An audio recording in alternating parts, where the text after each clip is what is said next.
of housing in the District of Columbia, and let me just say, it's not looking good, and a lot of people know it's not looking good. And when we talk about quote-unquote affordable housing, because affordable, that's right, is relative. So we can go along with the HUD's definition that affordable means housing that is 30% or less of an annual income. Okay? So we are involved in a lot of code words. I heard people talking about code words a few minutes ago. That's essentially what I see when we talk about the word affordable housing. They're talking about housing for the lowest income people. Well, we're talking about housing that is affordable to everybody, 30% of your income. In the District of Columbia now, the people whose incomes are the lowest, up to $60,000, $70,000 and below, are having a really serious crisis right now. We are losing housing that people in that income bracket can afford.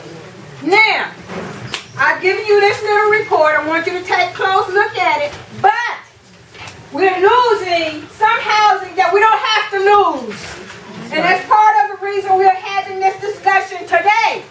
Because there are some measurements, there are some policies that we can use to stop this consistent loss of housing to the people who are in that bracket who have problems with paying our housing.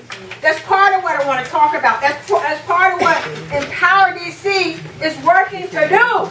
Let's create this strong group that will say to the policymakers, when we have these strong policies, like rent control, like inclusionary zoning, like other kinds of policy, we want you to follow them. Because those policies are set up to make sure that we can hold on to what we got. Yes. And if we, who are directly impacted, ain't out there saying something, fighting back, then what they do? They kick us to the curb. Yes. And they take our housing and they displace us. Yes. So part of what we want to do, and we have some example of people in here today who stood up and said, no, you will not kick me out. Right. And we want to follow their examples. That's why we're here. We want to educate, we want to talk about, and we want to be inspired, and we want to make commitments. I want you to make a commitment to saying, no, we will not be displaced. So I want you to look at what I kind of done with this report here. Oh, I have something left over. Check that out. For the next meeting. Wow. So what I hope we don't need next meeting. Mention the various forms of housing in the District of Columbia. We have what we call rent control housing, don't we? Rent control housing. Wait a minute. Not that one. Not that one. Here you are. Thank you. When we talk about rent control housing, we're talking about housing where there is a policy that tells the owner how high each year you can raise the rents. Now, they have been chopping away at getting rid of rent control. We've lost, and I have some numbers in here, how many units we have lost.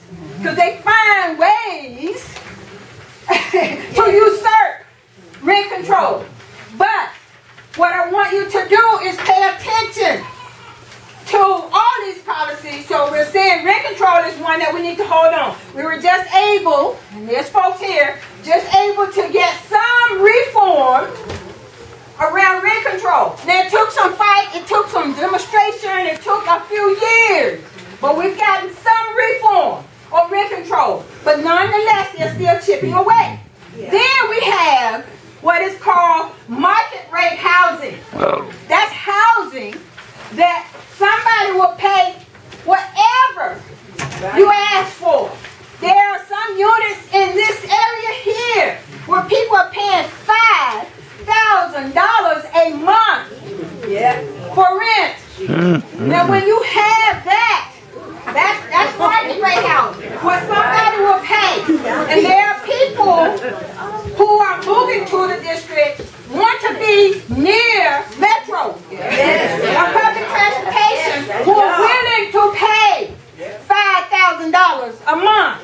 And if we are there, I met with some folks last night in Ward 8 where the owner have realized that there are people who are willing to pay this higher income. So now this owner want to kick out the people who were living there all the while.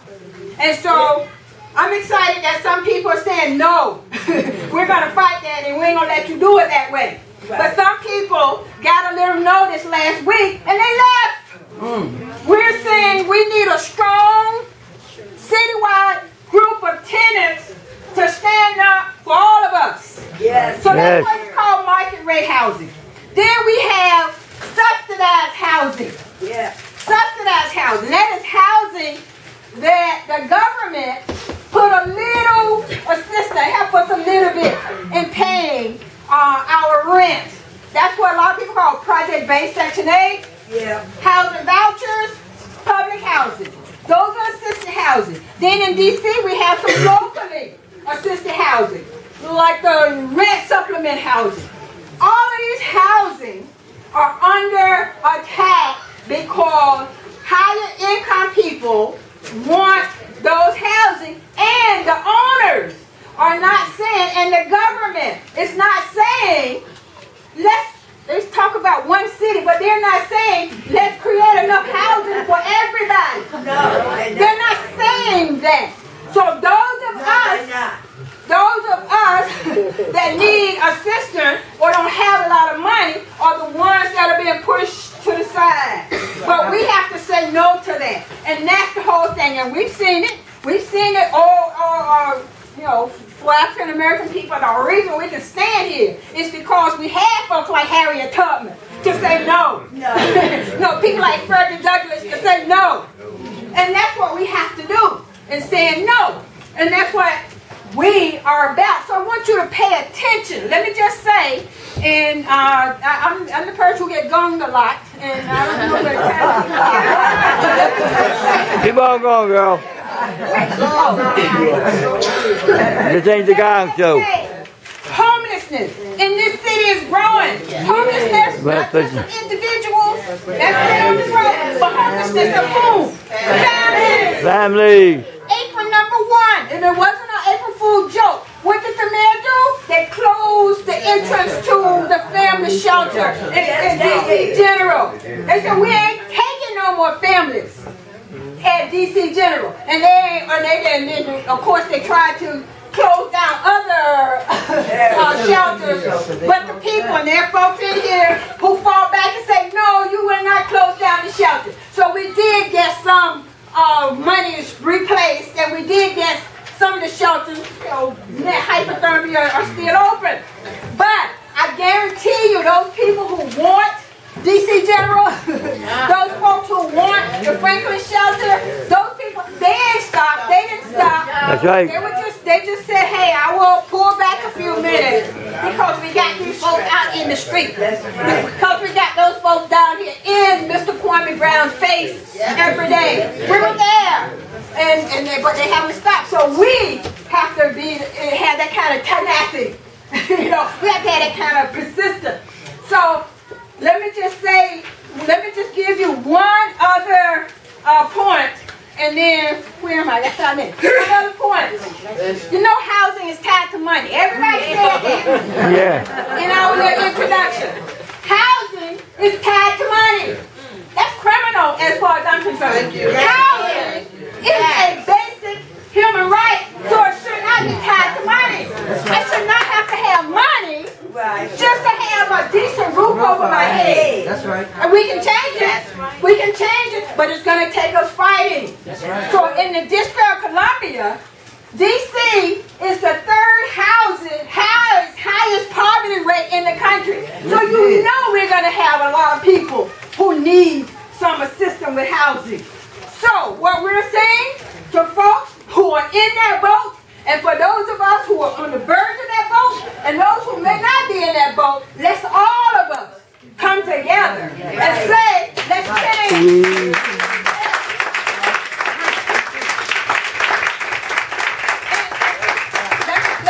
Let me say just one other thing about, and I have it on here, how my definition of gentrification. Gentrification has gotten to be associated with race.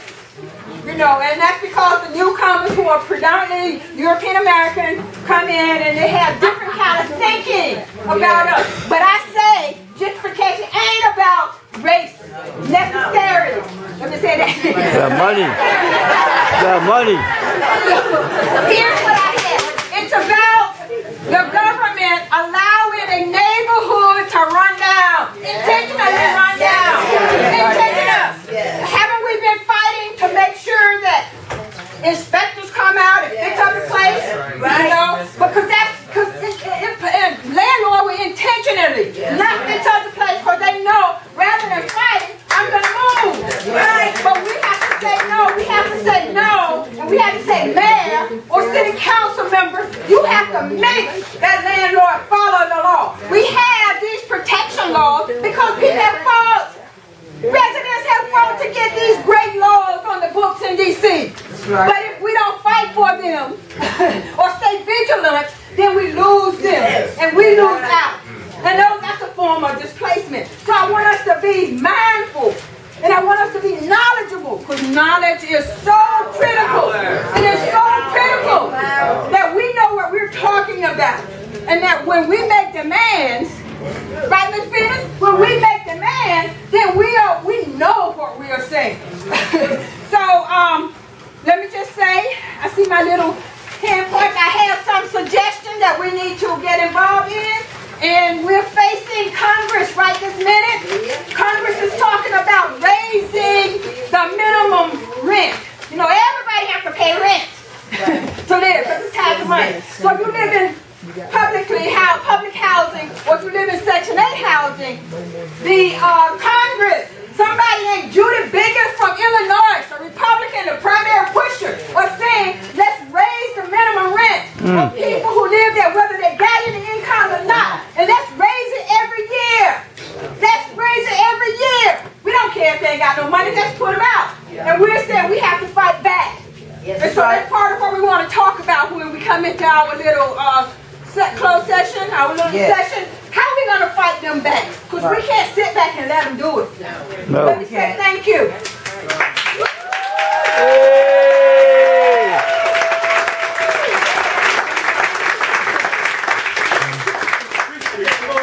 Right quick, we are going to, and I apologize because we're running a little late. If we have questions around the issues we've been talking about, we're certainly going to cover those in our breakout rooms, okay? Right now what we're going to do is I'm going to introduce Deanna Forrester, who's going to talk a little bit about Empower DC and how you can become a member, because we are a membership group. Then we are going to break for lunch. We are overwhelmed and very happy about the turnout we have today. Unfortunately, we may not got enough sandwiches. Who's asking? If you don't necessarily need to eat, or you've already eaten. What was that? We're poor people, we gotta eat. When you say poor people always eat. If you want to just stretch your legs and grab something to drink or something to eat, please feel free to go over here. Let's try to be, as I've heard in the church, parsimonious.